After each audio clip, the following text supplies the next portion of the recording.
Guys, and welcome back to this channel. In this video I'll be showing you guys how you can change the FPS and the resolution when you are exporting. So just select export here, and you're just going to select the resolution you're going to select the resolution that you want. For instance, you want a 4K resolution, you can select that. You can also change the FPS with, of course, the maximum would be 60 frames per second. Usually select the 60 frames per second one. You can also change the format. I don't really know what this does. I think this compresses the video. I just usually select this one. You can also select the bitrate as well. I just select the recommended one, and once you're done, you're just going to hit that export button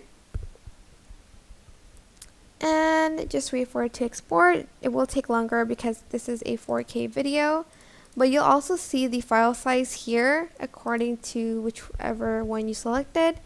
And I selected 4K, which made the video really heavy. I usually do 1080p, so it does export a little bit faster, as you can see.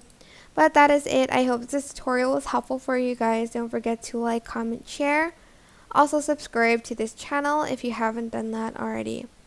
If you have any more questions, just leave it in the comment section down below and I'll try my best to answer them all for you guys. And if you found this video helpful, please click the thanks button above the description box down below. Thank you so much for watching. Bye!